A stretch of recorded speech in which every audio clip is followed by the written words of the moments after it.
All right, guys. Final score: DeathWatch 79 to an Orc 72.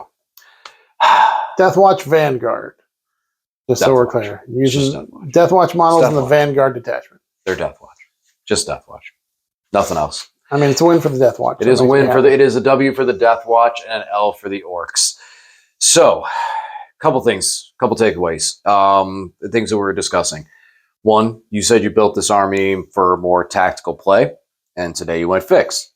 Yeah, I'm not sure if that was the right call or not, because I mean, I'm playing with my DeathWatch, so I feel like I'm just going to blow everything off the table right away. But this definitely doesn't have as many shooting units or as hard-hitting units. I was able to get there eventually, but it took a while to chew through those big 6-man bricks of kilocans. So I definitely think in the end it's a win, but I don't know. I don't know if going fixed was the right call. I had a rough time with a lot of the armor saves on the cans, so I feel like a lot of the resilience that I've seen with the kilocans before, it really on the left flank, my left, your right flank was not there. I could not keep those cans alive. The Scorcha ones did really good damage, but it was just the saves. I could not keep them alive. And then there was a lot, like, when they whiffed big. And we weren't talking like, oh, well, you're hitting on 5s. Like, I was throwing 4s, and my 50% were definitely not there. Until I got over to the Gorkanaut, and the Gorkanaut was just slaying everything that it was going at. The Gorkanaut was definitely, on my side, the MVP. He just looked at things and said, you're gone, you're gone, you're gone. Even on 5s, he was just like, nah, I'm just going to do this. And then the last turn, I just basically blew him up, spent the CP, gave him full rerolls to hit, said, I'm taking sustained, and just go for it. Just go for it. And I think that was the right play to do, just because I needed to clear the Plasma Inceptors. I picked up the mech, put them inside, protected them, and then on that last turn, I was able to zone it out so that my mech could not get killed, to prevent you from getting 4 points on the secondary, to try to help lessen that blow to get a better score. But all in all, suppressors, how did you feel about them? They're definitely really good in this matchup, just because it takes you from hitting on 5s and you're shooting to 6s, or with the kilocans, 4s, 5s. It makes a big difference into an Orc army when you've got some big units that can tag with them, and then suddenly it really affects both your shooting and your fighting, because you're relying on both of those things with this mech build. So I definitely think they were great. I mean, did you like playing against them? I didn't mind them. They hurt. They hurt with the kilocans, but I didn't mind them all too much, because of the fact the one thing with your build is they kind of counteract when you have the long range fire and you're already getting -1. It's like, oh well, I'm already -1 to hit you outside of 12, so now I'm double -1. It hurt more for the units that I like, the Morkanaut. When I was trying to buff him, that hurt with him more, because I wasn't able to.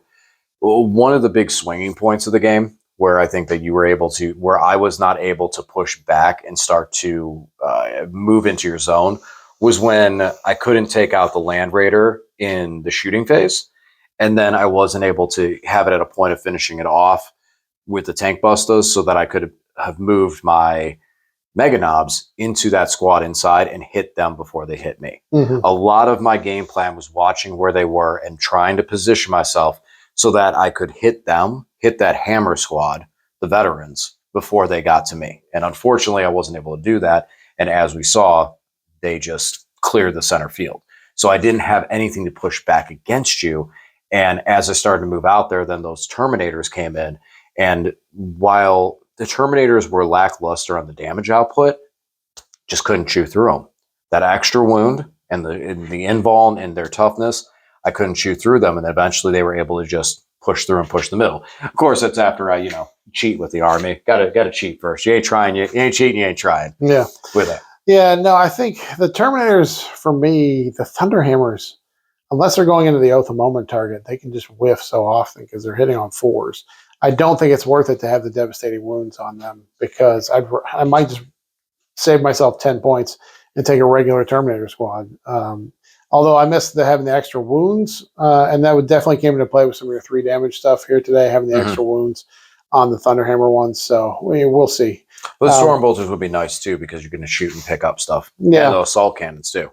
Yeah, you get like your loadouts before. I mean, would be basically the same cost, and you get like the assault cannons and the cyclone missile launchers and all that stuff, wouldn't you? No, the DeathWatch Terminator squad that takes 3 heavy weapons is 210 points, while the assault squad that I had here is only 185. So it's a big difference in points, 25. And in this list, I don't have a lot of wiggle room. So it definitely would give me more shooting, and it might be something to consider in this, just because there's not that much good shooting. You know, there's the plasma really well with the combat aspect. I think your army does really well with the combat aspect and being able to use the suppressors to control other aspects of the field to get in that position. That was one thing I noticed a lot with this game. You're able to control a lot of the other things that you weren't really able to get to at that moment and just reduce their general impact with the Morkanaut and the cans, with the suppressors, and then you had the ability to control with the CP and everything. And you were really able to just funnel and take that one objective marker and then start to push to the middle. I think the only thing that really kind of slowed down, I didn't see, it wasn't even a slowdown because your guys got out in the middle, your veterans got out, they were able to charge the center objective, control it, and then other things were able to get there. The only thing that was a little off-putting was the fact that I was able to pick up a lot of the stuff that you had over there on objective marker 3, like the jump infantry. I was able to pick up a lot of stuff over there, but even so, you still had so many like little, okay, this is still a jump infantry asset and things like that to still move out onto objectives and late in the game. And I mean, the Watchmaster, he hung out on that objective and he took that objective for late game points. Yeah, he's pretty good. He's got, I mean, his attacks in close combat are pretty good. 6 attacks hitting on 2s, strength 6, AP 2, D3 damage, but he does get Lance built into his profile. So when he charges, he does pretty well as far as his wounding, because he was wounding those cans on 3s, with the Lance. So I think he's definitely worth playing now, especially with shutting down stratagem usage. I think that the only mistake, there's a couple of things that I wish I could have done a little differently. I think I should have kept the the tank busters back. Charging that tank hammer in there wasn't really worth it in this matchup. I don't know, maybe because having them to shoot around a shooting into your veterans would have been real nasty. Like having those mega knobs just take the wall and just stand there and just take the hit and go away. But then having the tank busters be able to turn around and shoot back. Thing is, I don't necessarily know they would have survived because then something else would have probably shot at them. I mean, you absolutely needed that Land Raider to die, because if you risk not killing the Land Raider, then it's sitting in the middle of the table with all those flamers. It's just going to cook all your guys real quick.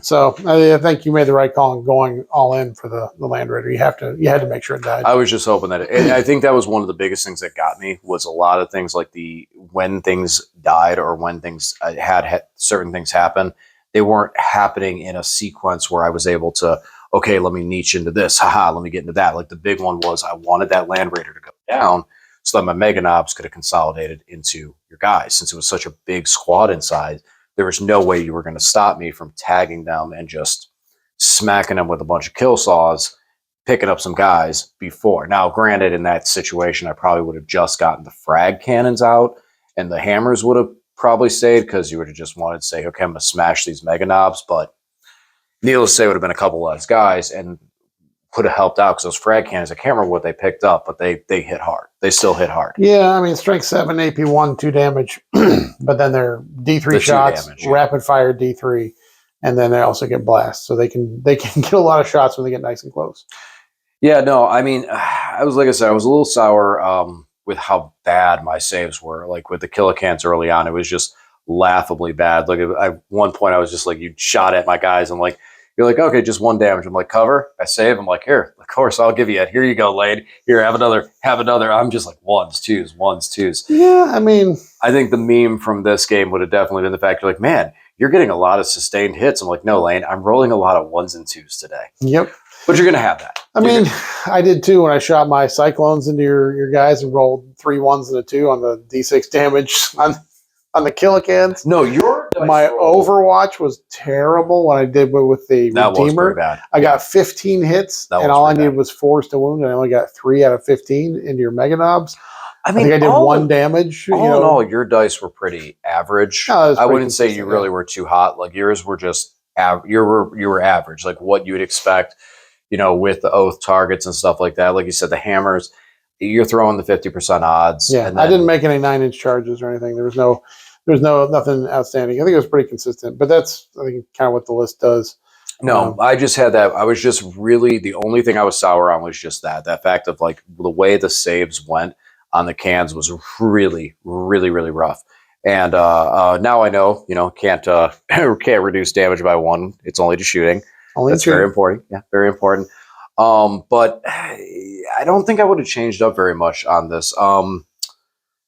Yeah, I mean, my secondary, I scored enough on secondaries. The only things I'm questioning right now is still with the Storm Boys. I mean, they scored me quite a bit of points. They did. Yeah, 4 points, and they're only 65 points, so they're worth it. They're worth that 4 points. I know you would have liked it if they would have made it over 7 points because they scored behind enemy lines and the Locust, so they got 7 points for me. So, I mean, I think maybe there is still a place for them. I'm gonna have to look back over. Not really sure if there's anything I would have necessarily played differently onto this. Maybe a stronger push into center. Maybe I would have kept the Morkanaut back a little bit more, or maybe push the Morkanaut a little bit further. There might have been something with that. There might have been some targeting priorities over on that objective that I should have been more concerned about. And maybe hit, especially since the Washmaster survived, probably hit and make sure he finish him off, get that character out of there as soon as I could. But other than that, I don't see much else I would have really played differently into it. Yeah, I don't know. Any thoughts for yours? Any thoughts on some stuff that you might have done to try to score a little bit higher? I mean, a win, it's tough to say when you win, but still. No, like I said, I built it to really do secondaries and things because I have lots of small units that can move around and do stuff. And taking fixed objectives, I didn't really get to test that. I had a really good game in the Drukhari with them this past weekend, so I think there's definitely some play to it. For right now, my competitive DeathWatch list is still the DevWatch, the Devastating Wound, Kill Everything DeathWatch. I'll be taking that to a team tournament this weekend, so I'll report back on that next week. It'll be my first actual WTC-style team tournament that I've ever done. So excited about that. But this one, it's a lot of fun. I think this was a challenge. Like a vehicle-heavy list was a challenge for this list because I don't have that much really good anti-tank stuff built in here. Mm-hmm. But I was pretty happy with how everything kind of performed and was pretty consistent. And the suppressors were good just to kind of reduce your ability to hurt me in combat. So I'm pretty happy with it. I'll keep playing around with it too. Let me know, DeathWatch players. Let me know what you think. You did catch me with my pants down on that, taking my home field objective. That was really good. 3-inch plasma inceptors, yeah. Yeah, I need to look in. I need to keep that in mind and consider that. I probably could have, as the game progressed on, I probably could have put those grots in a better position. Because I mean, honestly, if you want to deep strike back there and shoot off my grots, at that point, it's like, okay, more power to you at that point. But yeah, no, I mean, the plasma inceptors with that 3-inch deep strike is something I definitely need to respect.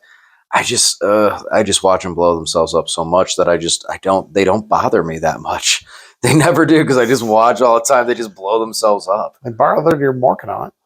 And that for that one, yeah. And then the Gorkanaut said goodbye. It's like, oh, by the way, you did this to my brother here. Take 30 wounds from a Gatling cannon.